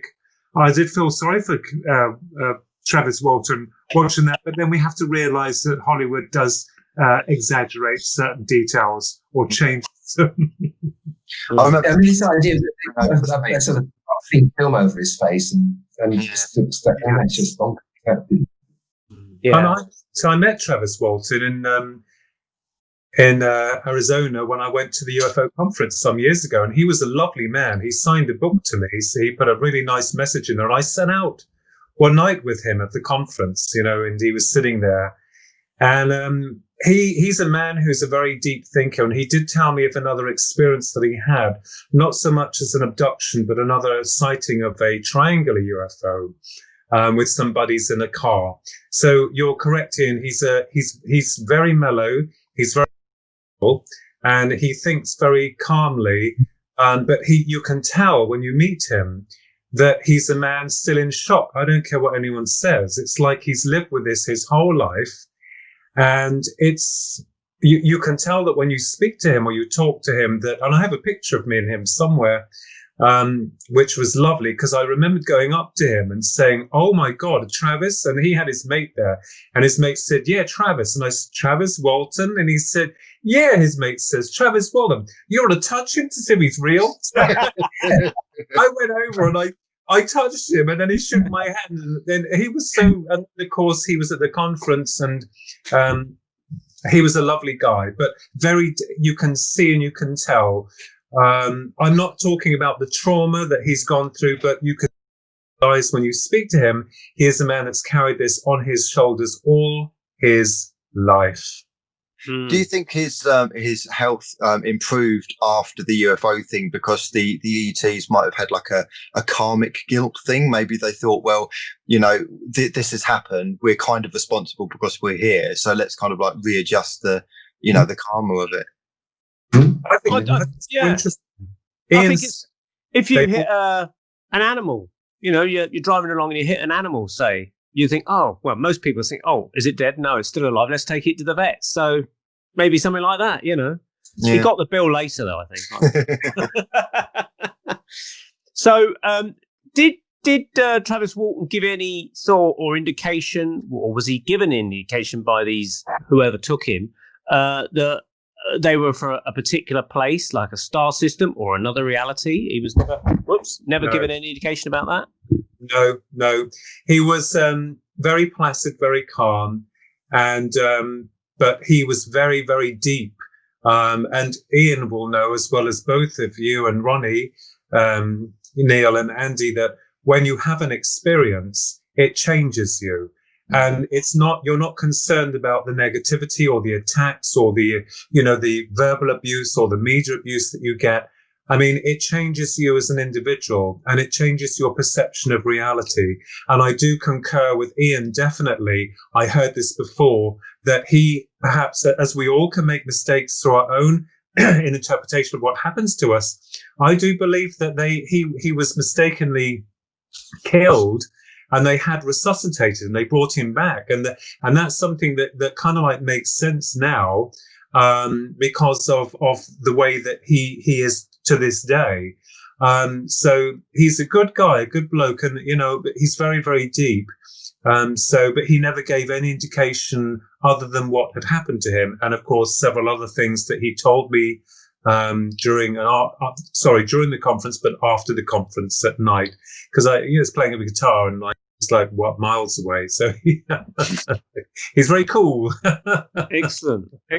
Now, one of my favourite cases was the Betty and Barney Hill case, which I know you know very well, Philip. And so, I mean, do you want to tell us about that case, Philip? Because, I mean, you know it better than me, but it's one of those ones, it was one of the very first things I ever heard about UFOs, was because I saw the film years ago with James Earl Jones starring in it, playing Barney, I think. Did you want to tell listeners basically what happened there? Yeah, well, in a nutshell, a mixed race couple, lovely couple, Betty and Barney Hill. We're coming back from a holiday vacation for around a week, and within New Hampshire, and they were going through the White Mountains, and basically this is back in the early 1960s. And Betty sees what she thinks to be a strange light in the sky, and Barney says, no, it's just a satellite or something. And to cut a long story short, is that they find that it's not a light or a star. The objects seem to be following their vehicle, and they had a good viewing of the object in question, because when they stopped the car and Barney got out to take his binoculars, he viewed this pancake-shaped object with these strange tips at the end of them. And when the object tilted down, Barney could see through the binoculars several occupants, and one of which he assumed was the leader looking at him. And of course, it frightened him so much, he got back in the car and then drove off. And then, of course, several beeps were heard to hit the trunk of the vehicle. And Betty and Barney Hill only remembered that much. It was only through their recollections, through dream states, that the rest of the story started to come together, where actually both of them were abducted, where the UFO had actually landed and not was just visible to Barney, that both Betty and Barney had been arrested by a group of what we commonly refer to as greys that were very kind to them. They weren't nasty to them. They took them on the craft, and they were separated to separate rooms, and a medical prognosis was then carried out. Barney was separated from Betty, and what made me laugh was that when the examiner examined Barney, and he came back into the room where Betty was with the so-called leader, who showed her the famous star map. And this goes on to the Marjorie Fisher star map that she created, and that was debunked by Carl Sagan, Dr. Carl Sagan, for want of better reasons, for national TV. But they tried to the examiner was trying to prise Betty's teeth out, and Betty had to explain to her, the leader and the examiner, that Barney had false teeth. Now, what's interesting about this is them being obviously medical in nature and doctors, it appears like this is the first time they've come across a human being with false teeth. It's very interesting, but it is interesting.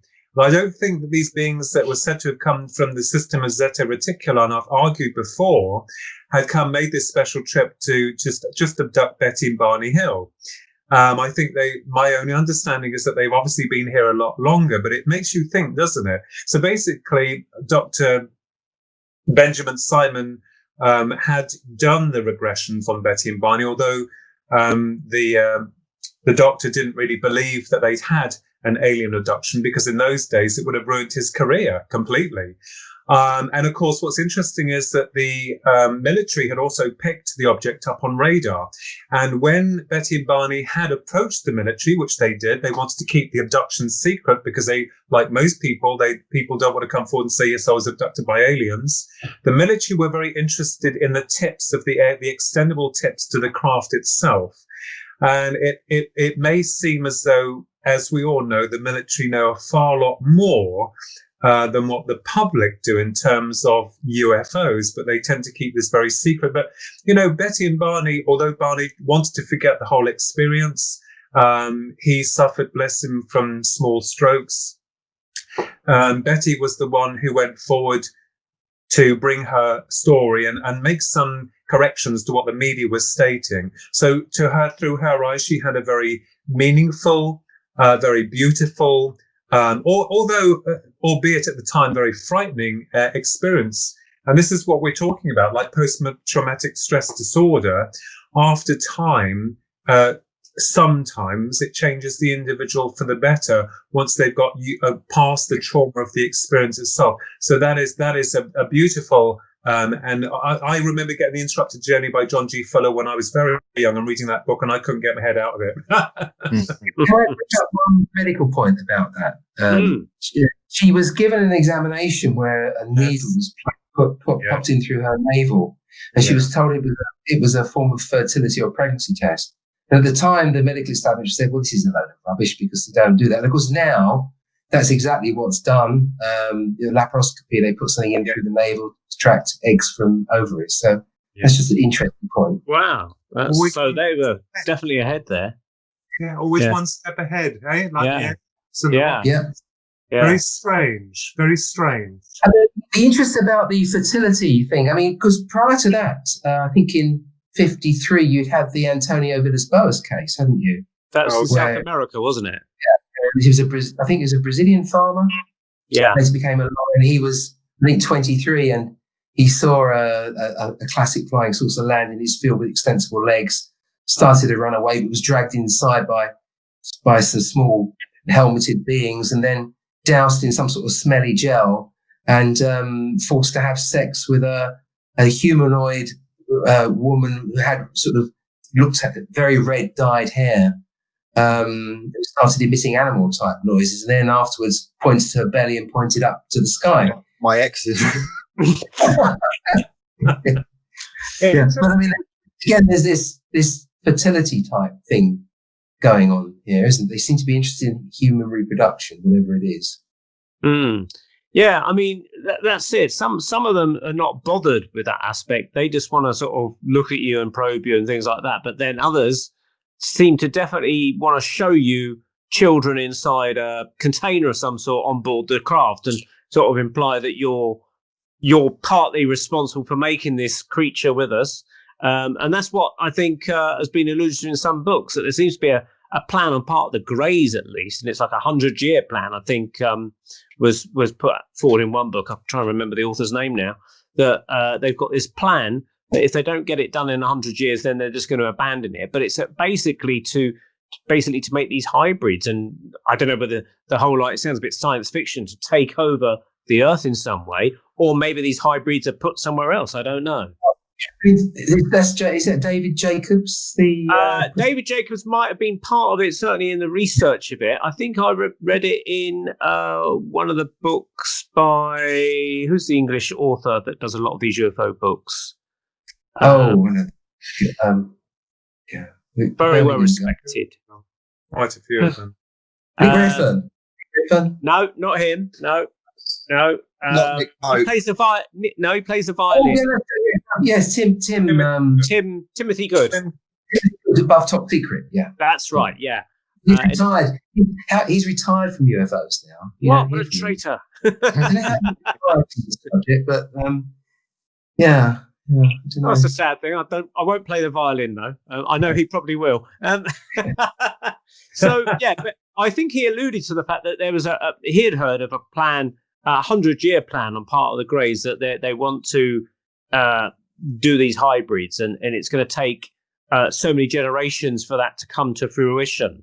And when they get to the final generation, they'll know whether their plan has worked or not.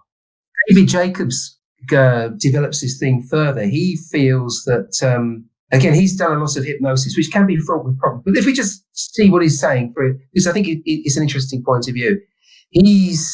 I think did he work with Bud Hopkins? Anyway, he was looking at alien abduction. He was using hypnosis.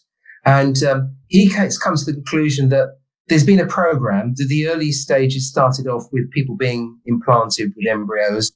And then later on, they were shown the products of conception, these strange-looking beings. And then later on, he starts to hear stories about odd people being introduced to families where they're living with them as humans. There's a book called Rachel's Eyes. Has anybody come across this? No, I've never heard of it. Interesting story. So there was a blind student called Rachel. I can't remember her surname. I think her mum wrote the book. And she went off to university and she applied for a flatmate, and she was approached by an Air Force officer who said, "We've got this person with us, and she'd like to live with you. She can share your flat with you or your apartment with you." And she couldn't see her, but she was introduced to her and shook her hand, and it felt a bit odd, the handshake. And she lived with this, she thought was a girl, for many years. But the girl didn't seem to understand much about everyday life. It was all a bit odd. And one day the girl said, "Oh, I have to go now. I'm going to leave you with a gift." And according to her mother, the next day Rachel woke up and she suddenly realised she could see perfectly normally. Wow. Now, the sad thing about this is eventually Rachel died quite young. So how true this is, I don't know. But this continues the theme: the idea that now these strange hybrid beings are going to have to fit into human society, and just if you develop this thing, because it's playing with ideas. I mean, if you wanted to sort of infiltrate humanity or change us in some way, or maybe knock out our violent instincts, you wouldn't appear with a great big spaceship over the White House and start blasting away, would you? You'd be much more subtle. You maybe try and breed out the traits you don't want, like we do with animals. Maybe that's going on. I don't know. I mean, from what I've heard, I don't know if you guys would concur. I've heard that the Greys. I mean, I think this could be an agenda beyond the Greys. Some people say reptilians, whatever. But let's, for argument's sake, stick with the Greys. The Greys apparently have no soul, but they did have a soul at one point, and apparently they find it difficult to reincarnate. So what they're trying to do is kind of like work out how to get back into the soul reincarnation process to evolve themselves by kind of merging with humanity. I don't know if you guys have heard of that. That's what Philip said. That's his theory. Just now. Yeah, Philip's theory. The idea that there's this thing banded around where they tend to call human bodies containers. Oh yeah. Did Philip go into the soul? Philip, did he go into the soul aspect of it? Yes. So in 1996, I had what I call a download, and it was credited with the theory back then in a magazine called Alien Encounters. But I've since built upon the theoretical application, although it is only a theory, about if we clone humans, i.e. if the Greys could clone themselves, we, you, I, and Neil are a natural process of evolution. We come into the womb from the other side. We have inherent memories. We understand that when we pass back, we're in this loop of recreation, evolution. But if you cloned yourself, my argument is simply that the clone will develop and mold into one life physical experience only. It will only have the memory of one experience. And once it's extinguished, its consciousness may not be strong enough to get back to the loop of creation of where its original copy came from.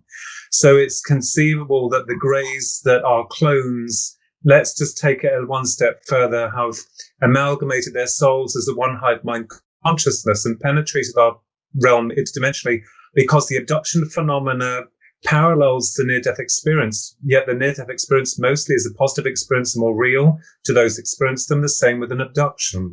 But they're two very different things. And I believe that what the Greys are doing is that they're trying through this reproductive program is to enable the spark of their awareness back into the cycle through the gestation or through the container or vehicle of the hybrid. That is only theoretical. It cannot be proven. And it's just another bit out there for people to just juggle with. But I worked on that theory for years. But there are other suggestions. I'm not suggesting that is the whole idea. Dr. David Jacobs, I met him also. We had long discussions about this. And he did, you're right, Ian, he worked very closely with Bud Hopkins. And now Peter Robbins also had a strong connection links with Bud Hopkins because they're artists. And notice also how a lot of these experiences, as you know, Neil and Andy, do link with musicians and artists. That's interesting. The other interesting thing is you're talking about clones, but of course you are actually a clone. I mean, you've actually cloned yourself. I'm looking at a pair of identical twins, which is a whole definition of clone. So you know more than most. But then I think because we're talking about the loop through the birthing cycle of coming through the correct channel as a soul and going through these varied experiences of past lives and perhaps future lives. And actually, on that note, sorry to interrupt you. On that note, Ian, yes, I've often wondered that the experience, not abduction. I hate that word. I'm not an abductee. I was snatched one night. Mm-hmm. I wonder sometimes with Philip whether they have been looking at what you're suggesting about the gene, the clone. I sometimes wonder, being twins, whether that had something to do with it. I can't say it did or not. I don't know. But you can't help being a twin wonder. There's an interesting phrase there. Listen, you cloned yourselves. How did you do it? Twins are always unplanned, aren't they? Because you never know you're going to get twins until it's diagnosed. So, yeah. Neil, did you ever hear of Simon Parkes' weird encounter with somebody that didn't quite fit in? No. What was that? So I quite like Simon Parkes, and he's controversial, but I think he's a decent guy. We've had him as a guest before, but he's, as you know, he's a driving instructor. And I didn't know that. Oh. Yeah, he's a driving instructor. Was he a Labour councillor or something? Yeah, that's what I thought. Yeah, for Hackney. Then he moved to Whitby, I think, and I think he's moving to the States quite soon. But anyway, okay. Yeah. So this girl kind of like books for a driving lesson, and the weird thing is, he said that she spoke English, but it was like she'd never seen a car before and doesn't quite know how to interact with kind of like our humanity, our reality. And at the end of the driving lesson, he just kind of went along with it, but he just kind of like twigged that there was something a bit odd going on here, and he was charging, I think it was like £25 or something, which is pretty standard for a driving lesson. He said that would be £25, please. And she looked kind of like quite curious, and she handed him a £5 note, but not in a kind of piss take way, in a kind of like, well, here you go, here's the money, here's the 25, even though it was a 5. It was like she's never come across money before. And I've heard a few of these little stories. A conversation with this is your Earth car, and here is your Earth money. It's kind of like, I've landed on your planet. I'd like to know kind of like what the earthly human experience is. Show me what to do, kind of thing. Did he say how well she did at driving? I think she did okay once he explained it, because she spoke English, but it was almost as if, I think I'm right in saying, it was almost as if she didn't quite know what a car was or what the concept of driving was, and he had to explain what was going on. Oh. And I think she was introduced via someone else. I think that was the story. And again, going back to this Rachel, the eyes of Rachel thing, introduced by, did you say United States Air Force officer? Yeah, there we go again. It's almost like the military. There must be some factions of Earth human military that know what the hell is going on, and they've just been commissioned. Okay, we've got one of the ETs. They need to integrate with Earth. Take them on a driving lesson or something. And so this is how they kind of like. This is how they do it. It's a bizarre. It's just I heard a story, and I can't for the life of me who it was, but it was some story. I was watching something on YouTube, a discussion, and there was this particular guy that had noticed this girl at an airport, terminal, whilst waiting for the plane. I think she was about to board the same plane, so they're all waiting there at their seats to be called to the desk, kind of thing. And he noticed that she had very, very odd eyes, almost like weird alien eyes. And he kept thinking, what the hell's going on there? And he said that there was another guy that was also waiting at the airport. And he kind of looked at him, and they both kind of like gave a look to each other, saying, yeah, we both noticed the same sort of thing. Do you know that story, Ian? You're looking like you do. The story. I mean, I love these stories. This is... But this is one which I've heard before, and I don't know how true it is, but it's a good story anyway, even if it's not real. 2 guys picked up 2 girls, the 2 sisters, very attractive looking sisters, again, somewhere in the States. And they went back to their flat, but there was something odd about the sisters. And they were having a pleasant evening together, and suddenly the sisters left the living room, went into one of the bedrooms, and they started hearing them talking, but they said they were talking like insect chirpings. very, very weird. And then they came back, it really spooked the guys because they weren't sure what they were dealing with, and they left very quickly. The other story, which I really like, is Richard Dolan tells this one. He said there was someone on a train. I think this is in the UK. They were going to Wales, and something happened, and they got onto an empty train, and they pulled in a station, and a load of these people came on at once, and they seemed to be in a party, but they didn't seem to know each other. They got on at once, but they almost like they were pretending not to know each other. And then the woman who was telling the story, she looked at someone's arms, and she said she could swear it looked like they were wearing a human suit, and it was starting to unravel. She could see like a thread or something. And she looked at it, and this person gave her a knowing look. and then they all got off at once. I mean, I love these. Where was these this? Where did this happen? Wales. Where was this? I don't know. I mean, I remember hearing this on one of Richard Dolan's shows, and there's a lot of these stories on the Beyond Creepy YouTube channel. If you've ever heard that, but I mean, this is just fun to talk about. I mean, who knows? We've got off a bit of tangent here, but I do like these stories. Did I ever tell you about the driverless car incident? Oh, no. Is that an alien thing then? Or? Well, I don't know, but here's the thing, right? So I got, I've always been interested in the paranormal and anything to do with ghosts and aliens all my life. But really, when I started doing the proper stuff, i.e. kind of joining a psychic circle, doing the meditations, and actually kind of like doing the actual psychic work as opposed to just an interest, that's when life got very, very interesting. Very interesting. So this is around about the year 2000. Yeah, and I swear this is true. I know every kind of storyteller says, I swear it's true, but this actually happened and I can't work out what the hell, because it's totally illogical. I go to the cinema quite a lot and I go with friends.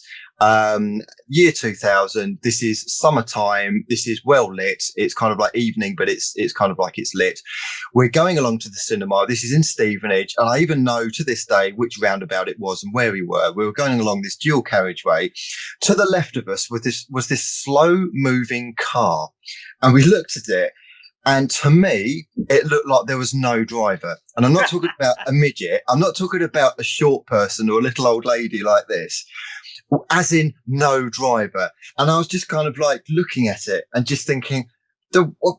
But the thing is, we were kind of like running late for the film. So we had to overtake it and it was going quite slow because this was a 40-mile-an-hour stretch and it was doing probably something like 25. So we had to overtake it. But as we overtook it, I was on the passenger side, so I was having a good look, and I could see no driver. And my friend in front, he was in the front passenger, he was like, "Did you just see what I?" And I said, "Yeah, there's no driver in that car, is there?" And it was a left-hand drive car, was it, Andy?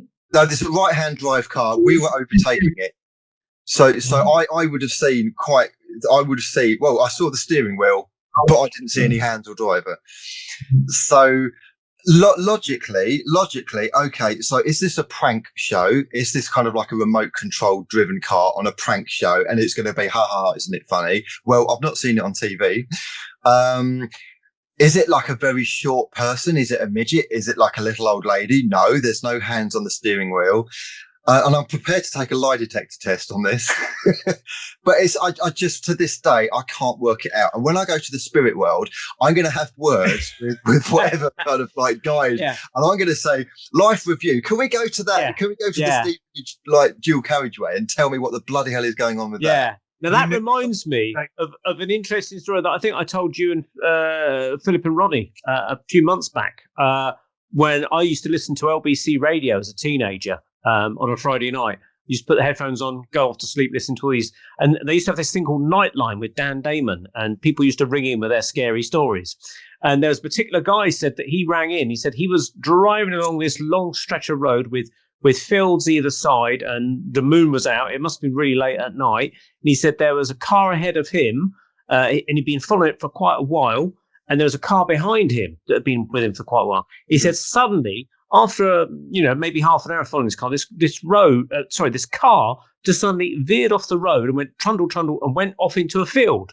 And he thought, shit, the driver's had a heart attack or something. So he pulled over, and the guy that's following him pulled over, and they both ran out under a full moonlit thing, and they could see for really clearly, and they could see the car there. They both ran over to the car, opened the car door, see if the guy was there, and there was no one in the car at all. And he said that they would have seen someone at least run out and got out the car, but he said there was no one.